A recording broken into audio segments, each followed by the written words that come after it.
Muy buenas, muy buenas noches, señores y señores. Bienvenidos al desarrollo de la clase correspondientes a la materia de ciencias sociales, ya en esta tercera semana de la unidad número 4. Bienvenidos. Listen, buenas noches. Compañero Olga, muy buenas noches, un gusto saludarle. Dicen buenas noches. Compañero José, bienvenido, un gusto saludarle. Los únicos compañeros que saludan, ¿qué será de el compañero Luis, de Melissa, de Mercedes? ¿Qué serán del resto de compañeros? Están bien, gracias. Y estarán ahí mismo en clases. Ya mismo que una de estas clases verán que estamos entrando ya a la etapa final de todo este proceso educativo. Y ya les voy en esta siguiente unidad les voy a obligar a que prendan las clases, que prendan las cámaras, a ver si realmente están en clases o realmente qué es lo que están haciendo otras cámaras mientras yo estoy dando clases, que también andarán haciendo. Pero bueno, pondrán atención en relación a los temas que nosotros vamos tratando, pues de esto depende también que ustedes se preparen y tengan el material necesario y conocimiento necesario para que no tengan dificultades en los test que ustedes tienen periódicamente. Es que tendrán mucho cuidado. Vamos a iniciar el desarrollo de las actividades en relación a este tema correspondientes a la tercera semana y vamos a ver la independencia, las diferentes independencias de América Latina, perdón, de América en general. Una de las primeras independencias que se dio en el continente americano fue la independencia de los Estados Unidos. Y ese fue prácticamente el inicio de todos los procesos de independencia del resto de los países o de los territorios que estaban bajo el dominio de imperios europeos. Vieron especialmente América Latina, Centroamérica, América Latina, que los europeos no eran invencibles y que se les podía derrotar y que nos podíamos librar. Pero para ello, la primera independencia y la primera constitución a nivel del continente americano justamente es la constitución de los Estados Unidos. Y vamos a ver cuáles son las características más importantes y un poco de historia también, tanto en la primera como en la segunda etapa de nuestra clase. La independencia de los Estados Unidos en la época colonial, los territorios británicos de Norteamérica se concentraban en la costa atlántica de los actuales Estados Unidos. Las colonias tenían una próspera economía agrícola y un intenso intercambio comercial con Gran Bretaña, a quienes se vendían tabaco, algodón y arroz. A estos, obviamente, a este imperio británico se les conocía dentro de este proceso como los casacas rojas. ¿Por qué? Porque obviamente tenían el característico uniforme color rojo, la chaqueta era de color rojo. Entonces, también dentro de los territorios de Estados Unidos, lo que hoy son Estados Unidos, también existía otro frente, otro ejército, otro imperio europeo que también estaba tras el control de estos territorios, que eran los franceses. A eso se les denominaban los casacas azules, pues obviamente su chaqueta, su casaca era de color azul. Muchos de los eventos, muchos de los enfrentamientos que se dieron justamente, que ustedes podrán haber visto en algunas series, en algunas películas, obviamente son prácticamente la recreación de todos estos eventos de independencia que tuvieron lugar en los territorios que hoy son Estados Unidos. En relación a las causas económicas, a mediados del siglo XVIII estalló la Guerra de los Siete Años entre Inglaterra y Francia. Inglaterra venció pero terminó con problemas económicos, por lo que la corona británica impuso, sin consultar a los representantes de las colonias, nuevos tributos al ingreso de productos británicos para recuperar los gastos ocasionados por la guerra. La presión hizo que la mayoría de los impuestos se eliminara, excepto el del té. A pesar de ello, la tensión aumentó y en el año de 1773 se produjo el famoso motín del té de Boston, en el que colonos asaltaron un barco de té inglés y arrojaron la mercadería a la bahía de Boston. Las autoridades reales impusieron el estado de excepción y restringieron el poder político de los colonos. Este es uno de los eventos más llamativos e importantes que se dieron en todo este proceso. En cuanto a las medidas políticas, a pesar de las prohibiciones entre los años 1774 y 1776, se reunieron dos congresos continentales, En el primero se presentaron las primeras ideas independentistas a partir de los textos de John Locke y los Ilustrados, y el segundo se nombró a George Washington como jefe del ejército y se declaró la guerra. Estalló efectivamente la guerra. La primera victoria rebelde fue el de Saratoga. Esto motivó a Francia y a España a ayudar a los independentistas con tropas y también con dinero.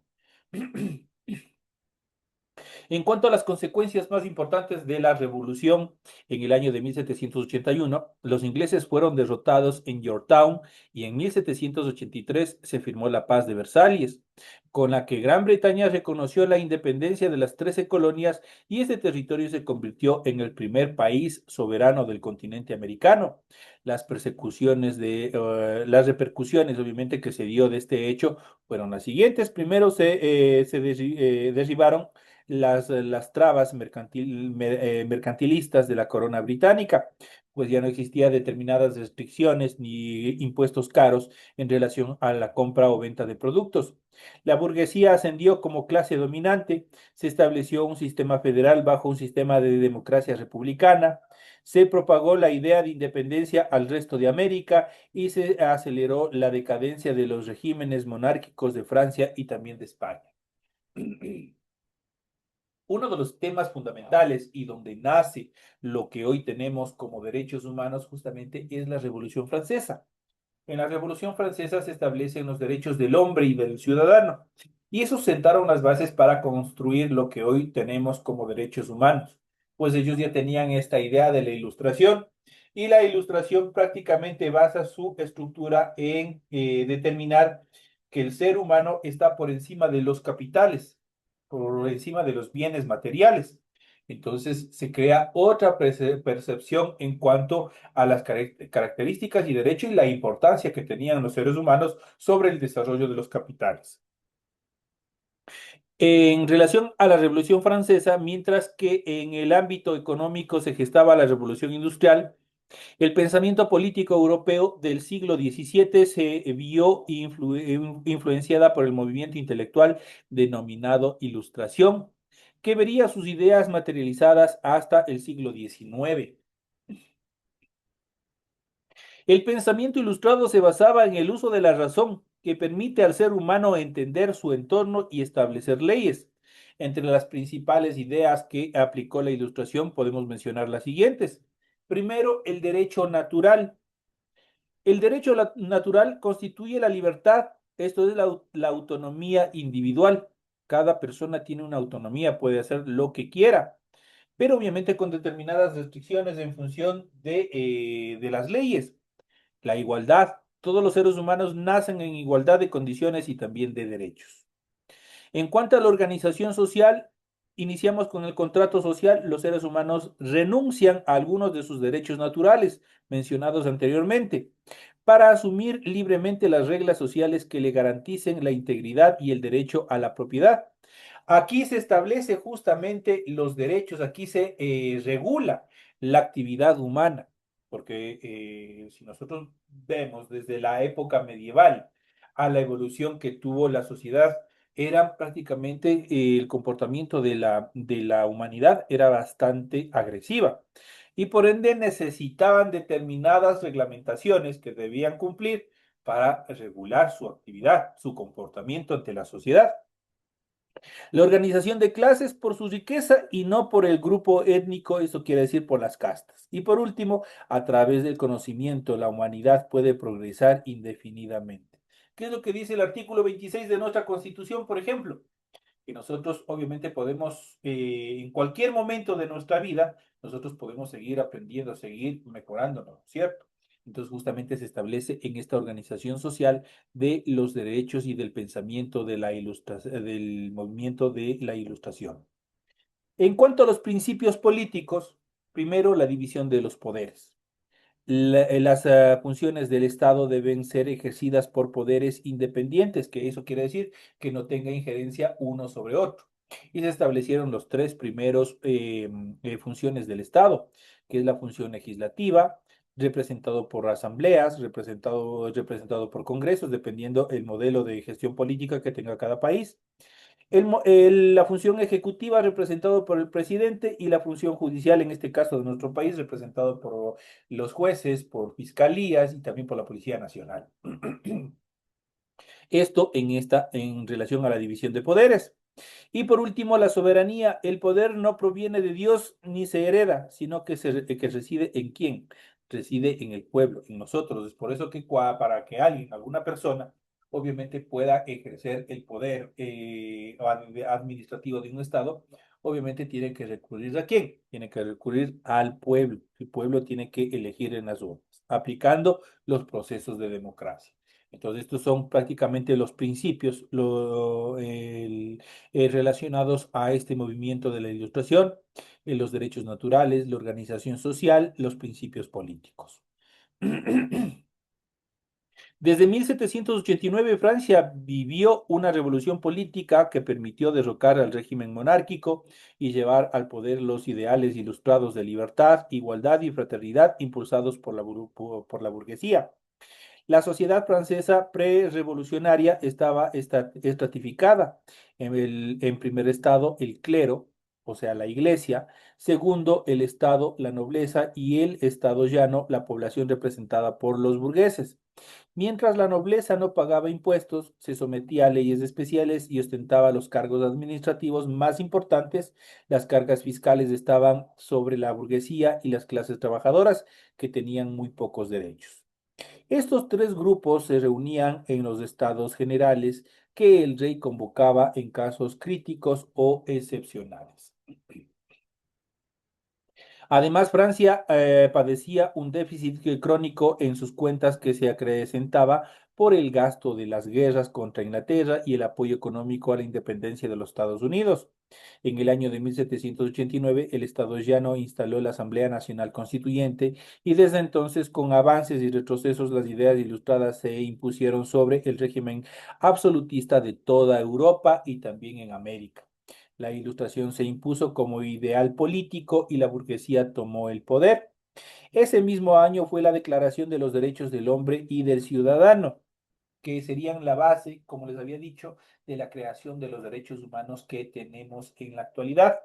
Tras el triunfo de la revolución y su expansión gracias a las conquistas de Napoleón Bonaparte en gran parte de Europa, los ideales burgueses influyeron en las constituciones políticas, el derecho y la economía de casi todo el mundo. Prácticamente ese es el legado material que nos ha dejado, obviamente, los franceses con la aplicación de la ilustración hasta nuestros días. Nosotros incluso en nuestra legislación aplicamos justamente todos estos procesos.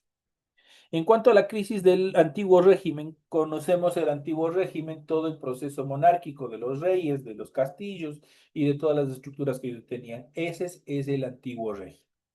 Se conoce como antiguo régimen a la estructura política, eso quiere decir a la monarquía social estratificada y económica mercantilista en Europa y sus colonias americanas durante los siglos XVII y XVIII. Al finalizar el siglo XVII, tras siglos de reinado de los Habsburgo de Austria, ascendió al trono y reinó bajo el nombre de Felipe V durante los años 1700 a 1724, el primer rey de la Casa de Borbón en gobernar España.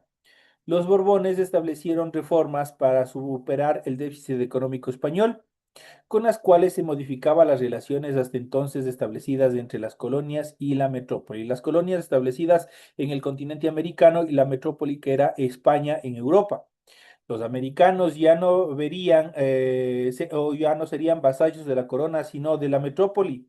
Se liberalizó el comercio, se establecieron más impuestos y el poder de los virreyes fue delegado a las alcaldías y también a las gobernaciones.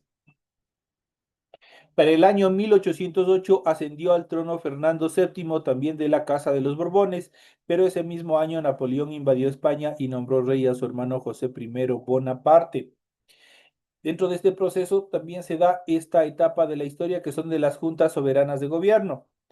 Estos hechos precipitaron la aplicación de ciertos principios liberales y constitucionales en España y sus colonias. El pueblo opuesto a los Bonaparte, tanto en España como en América, se organizó en juntas soberanas de gobierno Estas sostenían que en ausencia del rey, la soberanía para gobernar pasaba a manos del pueblo. Seguidamente se organizaron milicias que a manera de guerrillas lucharon contra los franceses y se reunieron en Cádiz.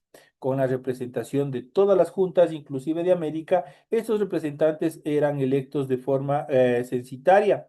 Esto quiere decir de acuerdo con las riquezas que poseía, pero aún así significó un avance en las aspiraciones de los blancos criollos para tener mayor poder político. Así en el año 1808 a 1814, España vivió su propia guerra de independencia contra los Bonaparte, contra los franceses. Gracias a estos eventos y a esta debilidad económica, política que tuvo España, es que las colonias latinoamericanas que estaban en América Latina, obviamente tuvieron toda la oportunidad del mundo para organizar las milicias, para organizar guerrillas, que también al final nos liberaría de la opresión española aquí en América Latina. Y gracias que justamente a el Fernando VII, que asumió el poder, y los diferentes cambios y las reformas que se dieron, obviamente los criollos empezaron a perder espacio, empezaron a tener menos importancia dentro del desarrollo económico administrativo de las colonias. Esto generó obviamente un resentimiento. Y esto, gracias a todos estos eventos, justamente los mismos criollos organizaron diferentes ejércitos que al final obviamente serían los grupos, los ejércitos que nos llevarían a la libertad de los españoles. En América, las juntas lideradas por la élite económica e intelectual proclamaban su fidelidad a Fernando VIII. En la práctica, estas juntas tenían como fin preservar el territorio de cualquier invasión francesa. Sin embargo, terminaron siendo el semillero de los movimientos independentistas de América, debido a que en vez de derrotados los franceses y restaurado a Fernando VII en el trono, este se apresuró a restablecer la monarquía absolutista del siglo anterior y a eliminar la Constitución y la obra reformadora realizada en su ausencia por las Cortes. Esto despertó el descontento de las élites criollas americanas, que ya gozaban de mayores libertades económicas y de más poder político. Y eso obviamente nos favoreció a nosotros, les repito una vez más, pues gracias a todos estos impases, por así decirlos, entre los españoles de la metrópoli y los españoles de las criollos de las diferentes colonias, obviamente se debilitó el ejército español y de esa manera, obviamente, nosotros pudimos liberarnos del yugo español. Pero vamos a ver en nuestra siguiente etapa de clases, justamente vamos a ver un poco más acerca de este tema fascinante, que es la independencia de los Estados Unidos.